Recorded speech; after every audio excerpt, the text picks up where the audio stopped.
जय हिंद साथियों, स्वागत है आपका अपने YouTube चैनल में। जैसे कि आप लोग बताएंगे कि आवाज़ आ रही नहीं आ रही है, तो माइक का प्रॉब्लम है, आप समझ जाएंगे। बाकी कुछ दिन में मैनेज हो जाएगा। तो आज हम पढ़ाएंगे क्या, सिंधु नदी में। पहला लेक्चर में जो आपका था तो सिंधु नदी के बारे में बताया गया था। तो सिंधु नदी के बारे में विशेष नहीं बताया गया था कुछ, उसका उद्गम वगैरह सब कुछ नहीं बताया गया था। सिंधु का जो परिचय था वही सब बताया गया था, परिचय वगैरह, बाकी कुछ नहीं बताया गया था उसके बारे में। तो आज हम सबसे पहले पढ़ेंगे क्या, सिंधु नदी तंत्र के बारे में। क्या है, सिंधु नदी तंत्र के बारे में पढ़ेंगे। सिंधु नदी तंत्र क्या है, इसमें कौन कौन सी सहायक नदियाँ हैं, कौन कौन सी सहायक नदियों में कौन सी सहायक नदियाँ हैं, इसमें कौन सा, जैसे सिंधु नदी की लंबाई कितना है और भारत में इसकी लंबाई कितना है, इसका प्रवास क्षेत्र कितना है, ये सब नहीं बताया गया था। तो आज हम सिंधु नदी का जो है लेक्चर सेकंड वाला देखेंगे। ये कौन सा लेक्चर है, लेक्चर सेकंड है ना। तो आज हम इसी के बारे में चर्चा करेंगे। तो सबसे पहले हम स्टार्ट करते हैं क्या, सिंधु नदी तंत्र के बारे में। तो उसके पहले हम बता चुके हैं क्या कि ये जो नदी तंत्र है इसे, नदी तंत्र के बारे में बताए थे कुछ। नदी तंत्र के बारे में क्या क्या बताए थे, शायद आप लोग पहला वीडियो नहीं देखे होंगे, तो आप लोग पहला वीडियो जा करके देख लेना, डिस्क्रिप्शन में लिंक इसका पड़ा है ना। तो आइए भारत की नदियों के बारे में देखते हैं। तो भारत की जो नदी है इसका हम क्या क्या बताए थे, सामान्य परिचय बताए थे। क्या बताए थे, इस सामान्य परिचय बताए थे। तो सामान्य परिचय के बारे में बताया गया था, इसकी विशेषताएं कुछ बताई गई थी। सिंधु नदी तंत्र के बारे में भी कुछ बता दिया गया था। सिंधु नदी तंत्र के बारे में ज्यादा कुछ तो नहीं बताया गया था, फिर भी कुछ बताया गया था, है ना। तो अब सिंधु नदी तंत्र के साथ साथ हम जब सिंधु नदी तंत्र खत्म हो जाएगा तो हम पढ़ेंगे गंगा नदी तंत्र। क्या है, गंगा नदी तंत्र पढ़ेंगे। उसके बाद क्या पढ़ेंगे, ब्रह्मपुत्र नदी तंत्र। आइए हम देखते हैं कि सिंधु के बारे में कहाँ पे बताया गया था। ये बताया गया था क्या, सामान्य परिचय। सामान्य परिचय क्या बताया गया था, इसकी क्या है, तीन प्रमुख नदियां, नदी तंत्र है, कौन कौन सी हैं, सिंधु है, गंगा है, ब्रह्मपुत्र है। तीनों उसकी क्या है, फेमस नदियां हैं। ये क्या है, इसे हिमालय नदी तंत्र भी बोलते हैं। क्या बोलते हैं, इसे हिमालय नदी तंत्र भी बोलते हैं, है ना। तो अगर इसका विस्तार देखेंगे कहाँ कहाँ पर है, अफगानिस्तान है, पाकिस्तान है, चीन है, भारत है, बांग्लादेश है, नेपाल है, भूटान है। यहाँ सभी सब देशों में क्या है, इसका विस्तार होता है। इसीलिए इसे अंतरराष्ट्रीय नदी तंत्र भी बोला जाता है। क्या बोला जाता है, अंतरराष्ट्रीय नदी तंत्र बोला जाता है। अगर देखा जाएगा तो इसका जो सिंधु नदी तंत्र है या गंगा नदी तंत्र है या ब्रह्मपुत्र नदी तंत्र है, इन सब नदियों का उद्गम किस कहाँ से हुआ है, हिमालय से हुआ है। हिमालय से कहाँ हुआ है, जो ग्लेशियर होते हैं, बर्फ के जो बड़े बड़े पहाड़ होते हैं, वहीं से इसका उद्गम हुआ है ना।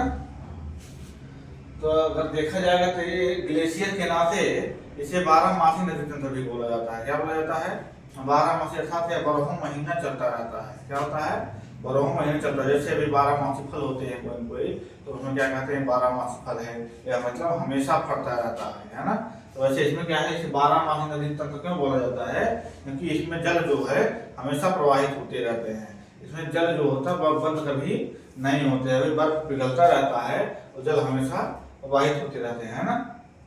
आगे देखते हैं, इसकी विशेषता के बारे में कुछ बता दिया गया था। विशेषता क्या बताया गया, तो पहली विशेषता क्या है, यह 12मासी नदी तंत्र है। क्या है, यह 12मासी नदी तंत्र है, भी बताए थे।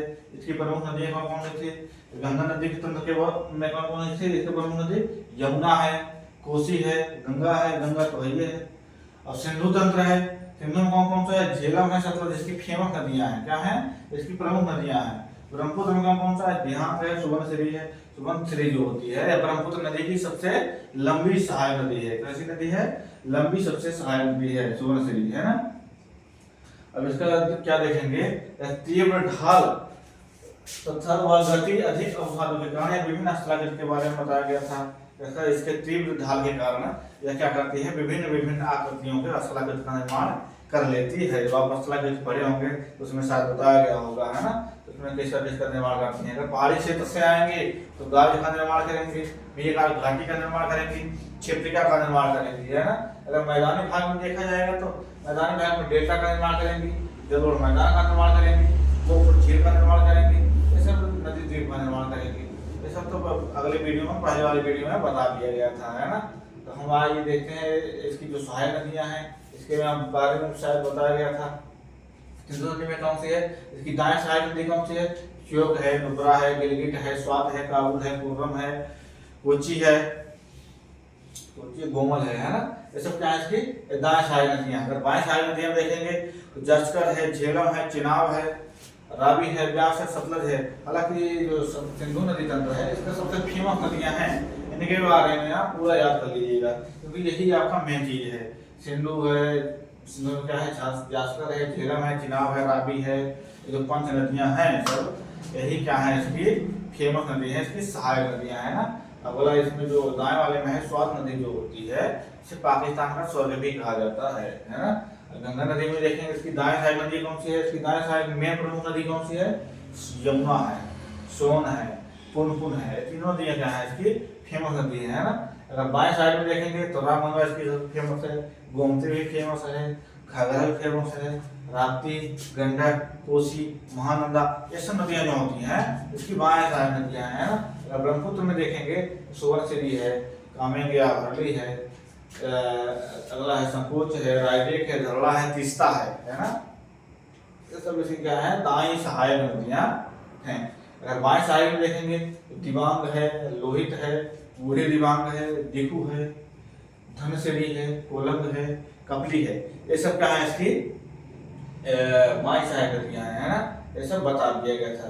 तो आइए हम जानते हैं सिंधु नदी तंत्र के बारे में। हमें आज कहाँ से पढ़ना है, यहीं से पढ़ना है। कहाँ से, सिंधु नदी तंत्र के बारे में पढ़ना है ना। अब सिंधु नदी का परिचय देखेंगे, जनरल इंट्रोडक्शन देखेंगे क्या है।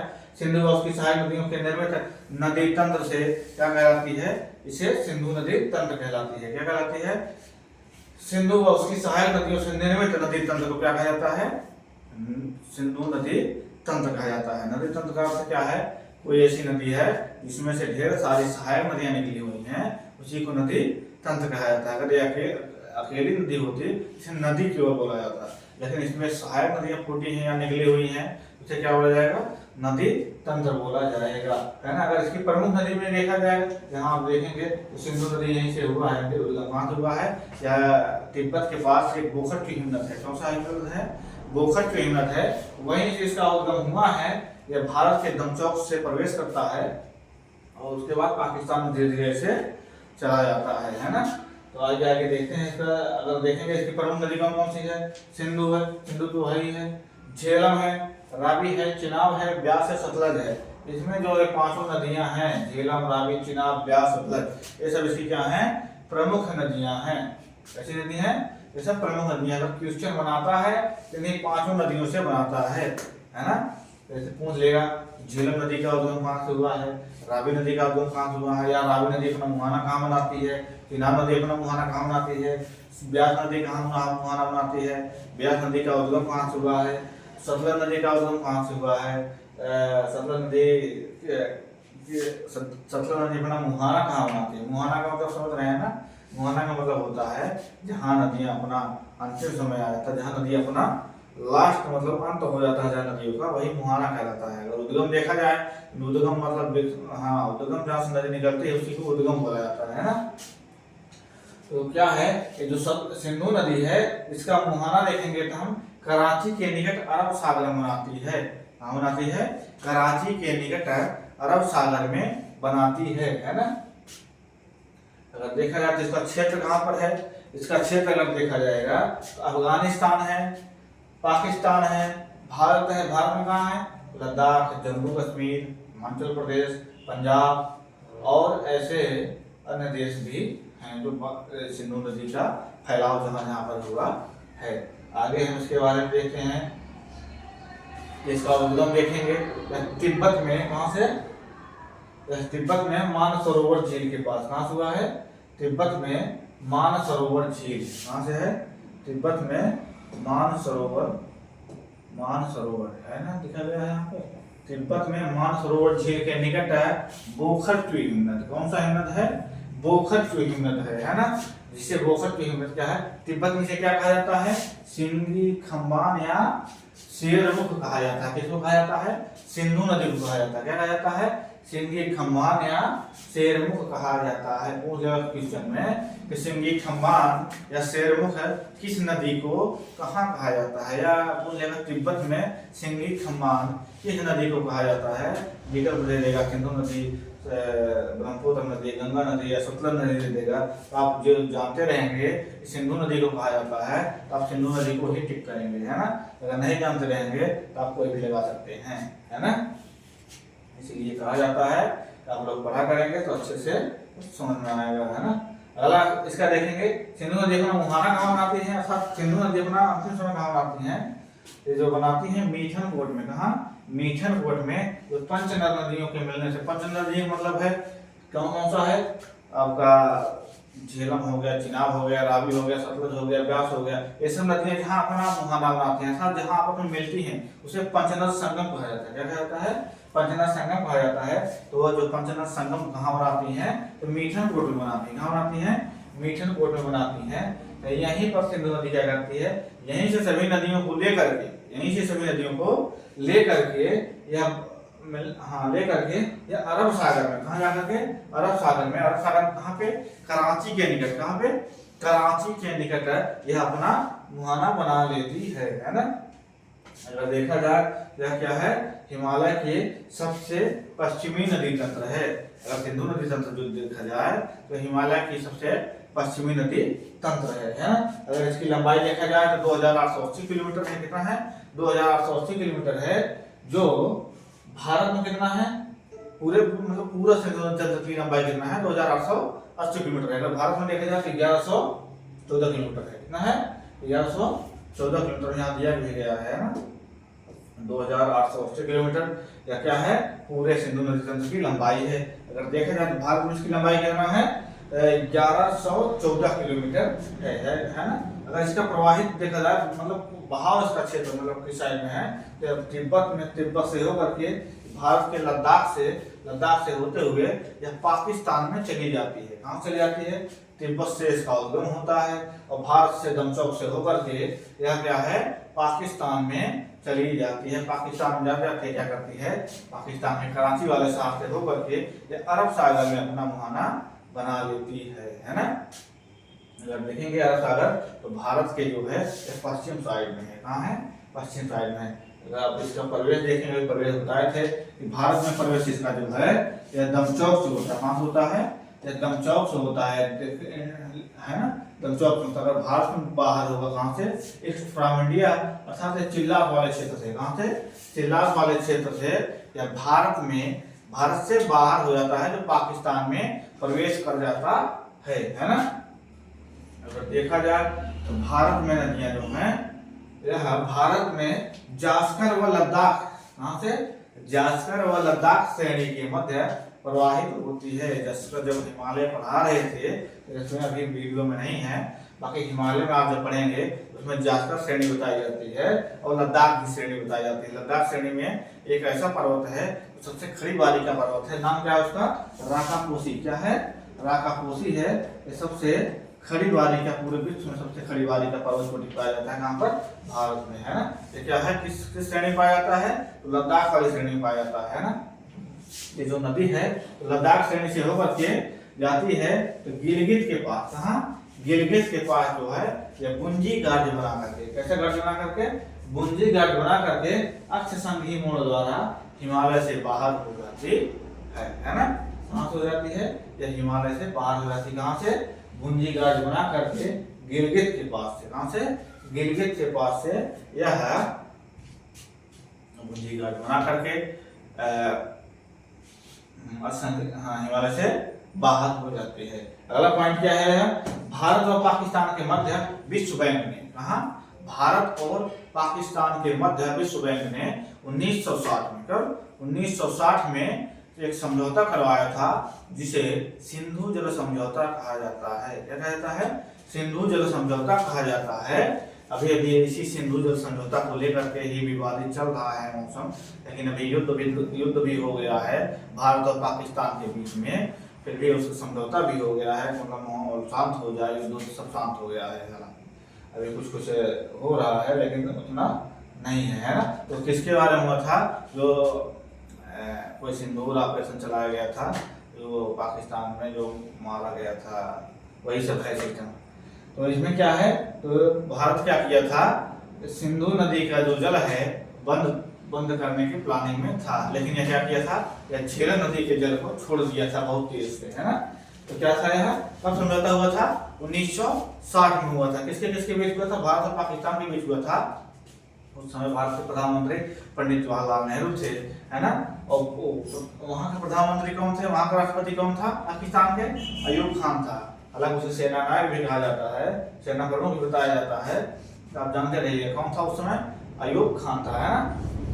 जो समझौता हुआ था इसे क्या कहा जाता है, सिंधु जल समझौता कहा जाता है।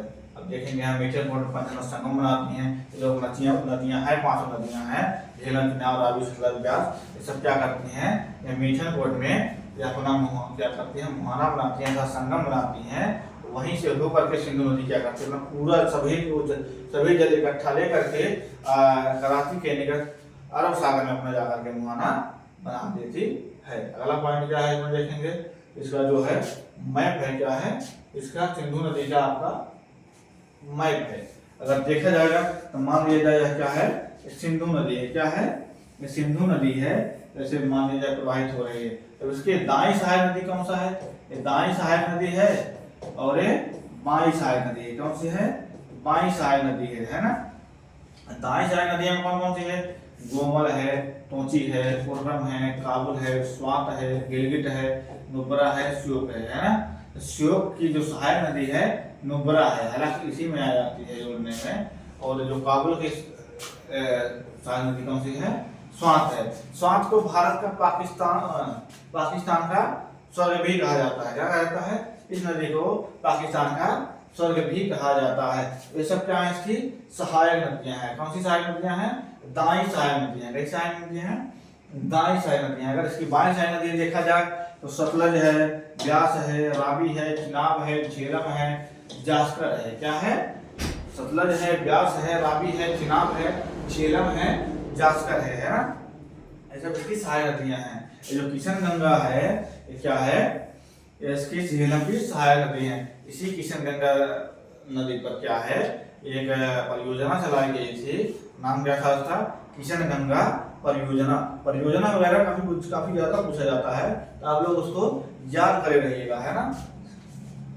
अभी जो है आपका झेलम है, चिनाब है, रावी है, ब्यास, सतलज है, ये सब नदियां कहाँ पर आकर के, मीठन कोट में, कहाँ आकर के, मीठन कोट में आकर के पंचनद बनाती हैं, पंचनद संगम बनाती हैं, है ना। तो वही क्या है, इसकी सब सहायक नदियां हैं। ये सब मैप है इसका, आप लोग मैप देख लीजिएगा। यहाँ से आप दिखाई दे रहा होगा, लगता है हम दिखा दे रहे हैं एक बार।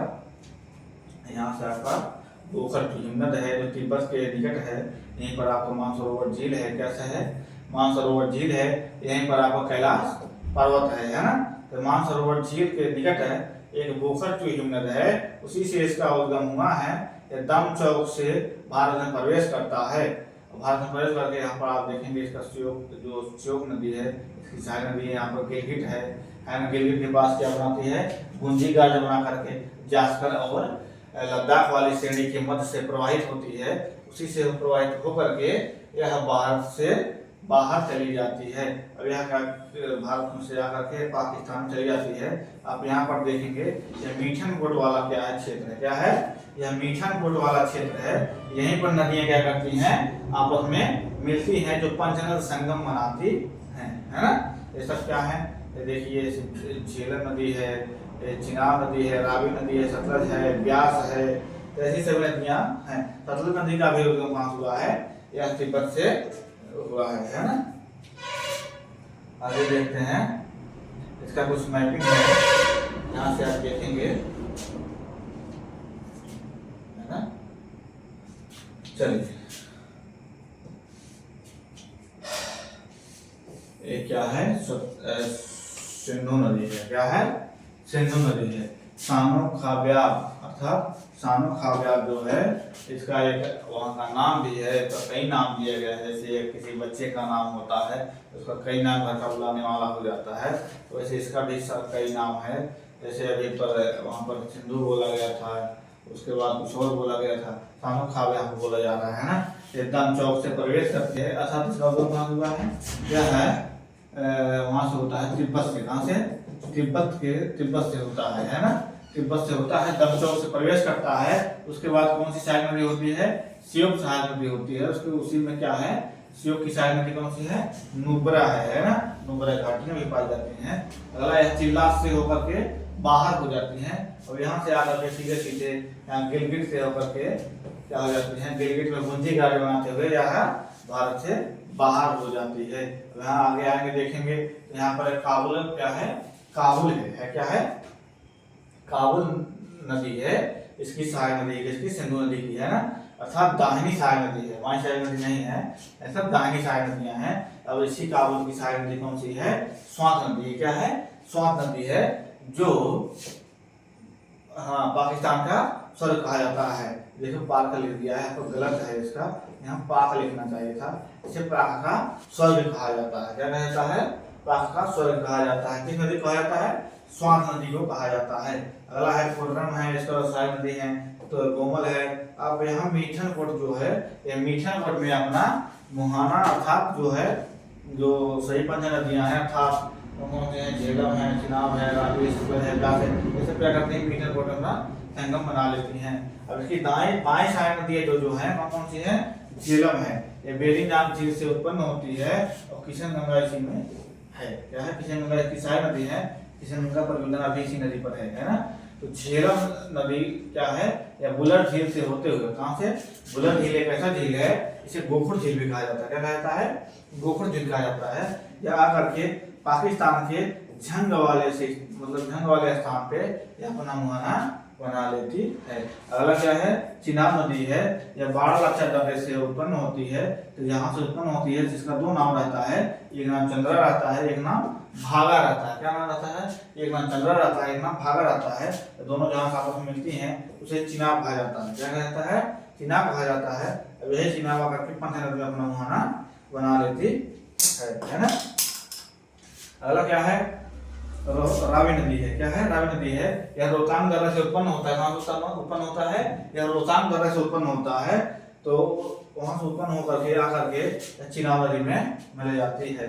अगला है ब्यास नदी। क्या है? ब्यास नदी। तो ब्यास कुंड से उत्पन्न होकर के यह ब्यास नदी आकर के कहाँ मिल जाती है? पंजाब के कपूरथला वाले क्षेत्र में। कहाँ पे? पंजाब के कपूरथला वाले क्षेत्र में यह मिल जाती है, जहाँ पर हरिके इंदिरा सागर नहर भी पाया जाता है। कहाँ पाया जाता है? हरिके वाले क्षेत्र में यह इंदिरा सागर नहर यहीं से प्रवाहित होती है ना। यह ब्यास कुंड से उत्पन्न होती है। पंजाब के कपूरथला वाले क्षेत्र जहाँ हरिके है, वहीं से इसका मतलब मुहाना बन जाता है ना। अगला है किसमें बनता है, किस नदी में बनता है? सतलज नदी में अपना मुहाना बनाती है। किसमें? सतलज नदी में। सतलज नदी में कहाँ बनाती है? पंजाब के कपूरथला में है ना। अब देखेंगे सतलज नदी। सतलज नदी का उद्गम कहाँ हुआ है? यह राजस्थान तिब्बत से हुआ है। कहाँ हुआ है? राजस्थान तिब्बत से हुआ है। या क्या है? प्रवाहित होते हुए आकर के यहाँ 5 नदी बना लेती है। इसमें चिनाब नदी में। अब यहीं से मीठन कोट में होकर के या अरब सागर में, कराची के निकट अरब सागर में यह अपना मुहाना बना लेती है ना। ये सब क्या है?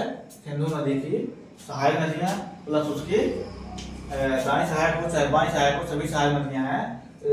उसी का मैप है, मैप आप लोग देख लीजिएगा है ना। अब सिंधु नदी में क्या पढ़ना है हमें? एक एक नदी के बारे में पढ़ना है। जैसे भी हमें पढ़ना है, झेलम नदी पढ़ना है, चिनाब नदी पढ़ना है, रावी नदी पढ़ना है, ब्यास पढ़ना है, सतलज पढ़ना है। ये सब नदियाँ क्या कहलाती हैं? ये सब हमको क्या करना है? पढ़ना है ना। तो हम क्या करेंगे? एक एक नदी बहुत अच्छे से पढ़ा जाएगा, एकदम मस्त होकर के पढ़ा जाएगा, जिससे कि आराम से समझ में आ जाए। आज हम यहीं तक रोकते हैं वीडियो को, बाकी नेक्स्ट वीडियो हम कल देंगे। फिर आप लोग जुड़े रहिएगा। अगर अच्छा लगे तो आप लोग लाइक सब्सक्राइब जरूर करिएगा और अपने दोस्तों में जरूर शेयर करिए, क्योंकि अब आगे पेट की पेपर है। अब पेट वगैरह में ज्योग्राफी से नदियों से क्वेश्चन ज़्यादा पूछा जाता है। अगर आप सिलेबस में देखेंगे तो भारत की जो नदियां हैं उसके बारे में बहुत ज़्यादा पूछा जाता है। अब भारत की नदियों से आप जो चैप्टर पढ़ा दे रहे हैं, इससे ये भी क्वेश्चन ऐसा नहीं होगा जो बाहर चला जाएगा। आपको ऐसा बताया जा रहा है ना। अगर केवल आप लोग पढ़ लेंगे तो आपका पेट का जो कितना भी नदी वाला क्वेश्चन आ जाए तो आपको इससे बाहर नहीं जाएगा। आप बढ़िया से तैयार कर लीजिएगा। एक एक पॉइंट दिया जा रहा है अच्छे से, आप अच्छे से उसको तैयार कर लीजिए है ना। बाकी मिलते हैं नेक्स्ट वीडियो में, तब तक के लिए जय हिंद।